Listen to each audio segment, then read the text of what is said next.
En aquel tiempo los 11 discípulos se fueron a Galilea y subieron al monte en el que Jesús los había citado. Al ver a Jesús se postraron, aunque algunos titubeaban. Entonces Jesús se acercó a ellos y les dijo: «Me ha sido dado todo poder en el cielo y en la tierra. Vayan, pues, y enseñen a todas las naciones, bautizándolas en el nombre del Padre y del Hijo y del Espíritu Santo, y enseñándolas a cumplir todo cuanto yo les he mandado. Y sepan que yo estaré con ustedes todos los días hasta el fin del mundo». Palabra del Señor. Pueden sentarse. Estamos celebrando esta solemnidad de la ascensión del Señor al cielo, la ascensión. Vamos a entender bien qué es la ascensión. El Señor nació en Belén, vivió 33 años, en esos 33 años la mayoría los pasó en lo que llamamos la vida oculta, con su mamá, con su papá, después solo con su mamá, porque su papá adoptivo, San José, murió. Los 3 últimos años de su vida se dedicó a recorrer aquel mundo judío y algunas naciones y ciudades cercanas, enseñando, predicando, haciendo milagros.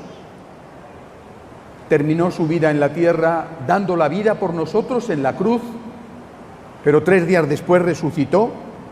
Esa resurrección nos abrió las puertas del cielo y estuvo durante unos cuantos días más, 40 días, ya resucitado con sus discípulos, para que sus discípulos le vieran, le tocaran, le escucharan, se convencieran de que no era un fantasma y de que de verdad había resucitado.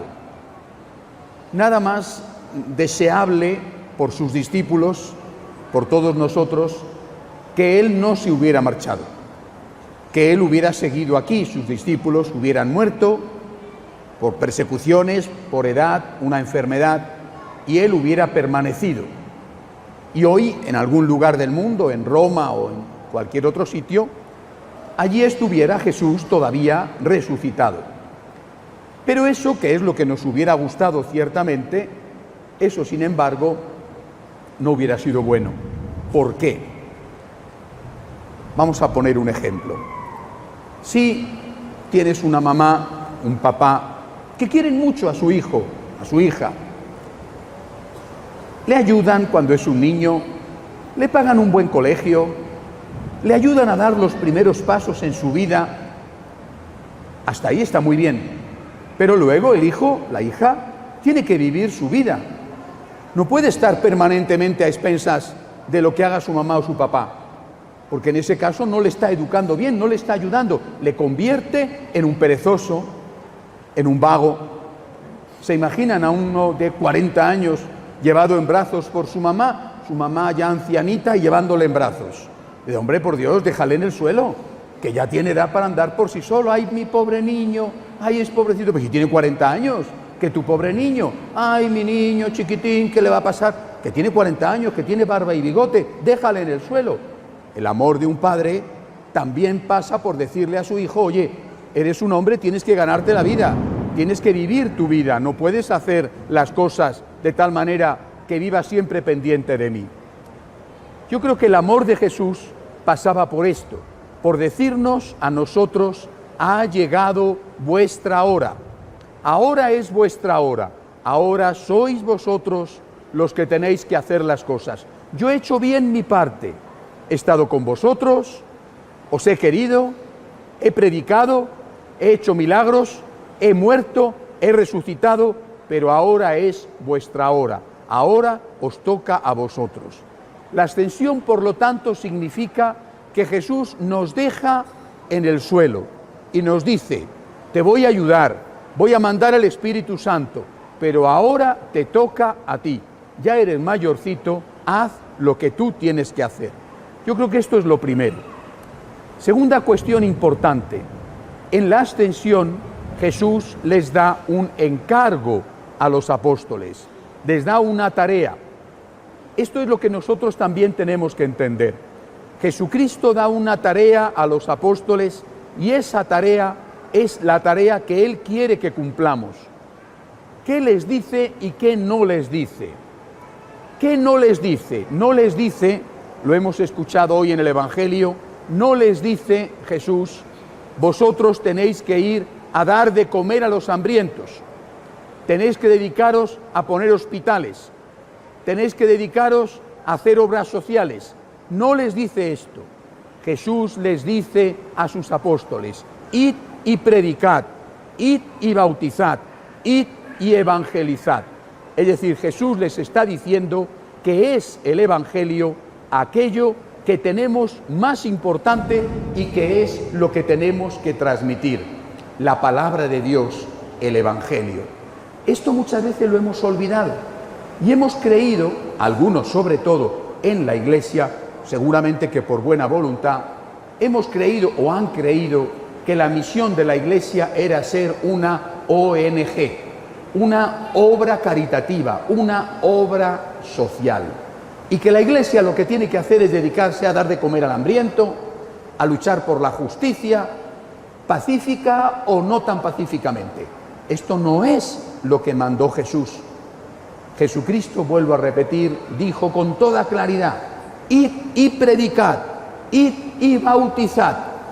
También había dicho, por ejemplo, cuando hizo la multiplicación de los panes, dadles vosotros de comer.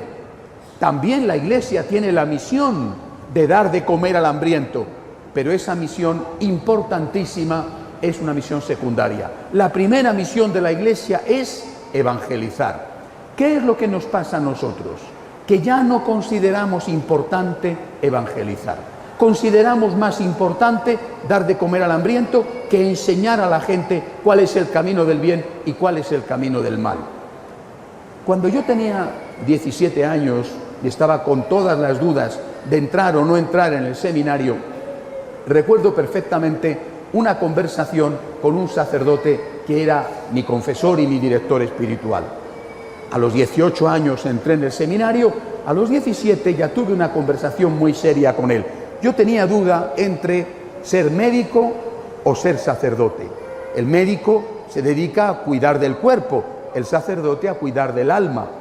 Y aquel sacerdote ya mayor me dijo, vamos a ver, si tú das de comer a una persona, le has quitado el hambre durante unas horas. Si tú enseñas a esa persona que él por sí mismo aprenda a ganarse para comer, le has resuelto el problema toda la vida. Creo que esto para mí fue decisivo para entender qué significaba ser sacerdote. Si yo ayudo a una persona que está en la droga, ayudo a una persona a salir de la droga, con un gran esfuerzo he hecho algo meritorio. Pero si yo evito que 100 personas caigan en la droga, he hecho algo más valioso todavía.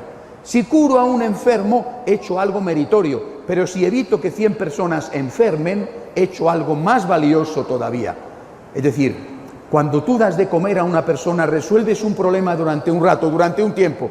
Cuando tú le hablas de Dios a esa persona, cuando tú llenas su corazón de Dios, cuando tú le dices que existe el bien y que existe el mal, y le enseñas a distinguir el bien del mal, cuando tú le dices que existe el cielo y también que existe el infierno, tú estás ayudando a esa persona muchísimo más que si le estuvieras dando un plato de comida. Esto lo hemos olvidado. La Iglesia no es una ONG. La Iglesia no es una institución para hacer obras sociales. La Iglesia naturalmente que hace obras sociales. Lo ha hecho siempre y lo tiene que seguir haciendo siempre, porque si no, no sería la Iglesia de Jesucristo. Pero lo primero que tiene que hacer la Iglesia es evangelizar, hablar de Dios, llevar Dios a los hombres y llevar los hombres a Dios.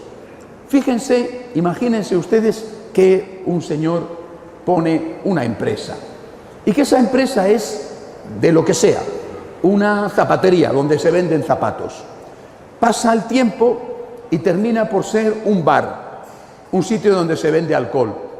Y dirá, bueno, pero es que hay que adaptarse a los tiempos, ya nadie usa zapatos, ahora la gente lo que quiere es tomar y hemos cambiado la zapatería en un bar.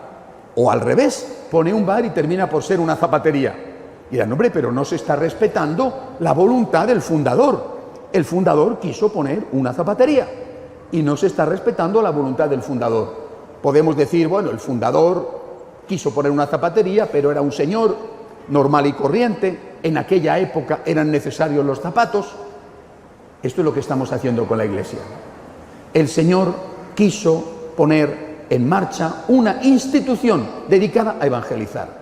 Y hemos hecho de esa institución dedicada a evangelizar una institución dedicada a hacer obras sociales. No digo que las obras sociales no haya que hacerlas, repito, son imprescindibles, pero la voluntad del Señor era que la Iglesia fuera una institución dedicada a evangelizar, a hablar de Dios, a llevar Dios a los hombres y a llevar los hombres a Dios. Y no podemos decir, como en el caso del señor que fundó la zapatería, aquel no tenía ni idea o aquel hizo aquello para aquel momento, porque nuestro Señor es Dios. Jesucristo no es solo un hombre, Jesucristo es Dios. Jesucristo sí sabía lo que hacía. Jesucristo sí sabía lo que iba a ocurrir 100 años después o 2000 años después. El mandato que Jesucristo les dio a los apóstoles se lo dio no solo para aquel momento, como si en aquel momento fuera importante evangelizar y no fuera importante dar de comer al hambriento, sino que se lo dio para toda la vida. Lo importante, lo primero es evangelizar para la Iglesia. Que otros hacen otra cosa, está muy bien, pero la Iglesia es una institución fundada por Jesucristo y no fundada por los hombres, ningún hombre, sino fundada por Jesucristo, verdadero Dios y verdadero hombre, y dedicada a evangelizar. Si la Iglesia no evangeliza, no solo traiciona su vocación, sino que traiciona a su fundador, que es Jesucristo. Una Iglesia que no lleva la palabra de Dios, una Iglesia que no lleva los sacramentos, una Iglesia que no lleva a Dios a los hombres, es como si a la sal le hubiéramos puesto en agua y ya no sirve para nada, como si la luz la hubiéramos apagado y solo da humo. Por eso hoy, el día de la Ascensión, tenemos que recordar la misión de la Iglesia. La misión de la Iglesia es evangelizar, y eso significa que la misión de cada uno de nosotros, no solo de la Iglesia en general, sino de cada uno de los miembros de la Iglesia, es evangelizar. Lo primero que tienes que hacer por tus hijos es llevarles a Dios. Lo primero que tienes que hacer por tu familia es que en tu familia esté Dios. Lo primero que tienes que hacer por tus amigos es hablarles de Dios. Lleva a Dios a los tuyos. Si tus hijos tienen a Dios, serán felices. Y si no tienen a Dios, aunque tengan mucho dinero, que no lo van a tener tampoco, serán unos desdichados. Si tus hijos tienen a Dios, sabrán distinguir el bien del mal. Sabrán que no tienen que tomar, sabrán que no tienen que ser violentos, sabrán que no tienen que ser ladrones, sabrán que no tienen que ser infieles en el matrimonio. Si tus hijos no tienen a Dios, ¿quién les enseñará a distinguir el bien del mal? ¿La televisión? ¿Los vecinos? ¿Los amigos? Nadie. Y si la Iglesia no enseña esto, ¿quién lo enseñará? ¿Va a venir el gobierno a enseñar a distinguir el bien del mal? Al contrario, el mundo te confunde, el mundo te dice que lo que te conviene es bueno. En cambio, es Dios el único que te dice qué es lo verdaderamente bueno y qué es lo malo. Para la Iglesia en general y para cada uno de nosotros en particular, lo más importante que tenemos que hacer, lo primero que tenemos que hacer es evangelizar.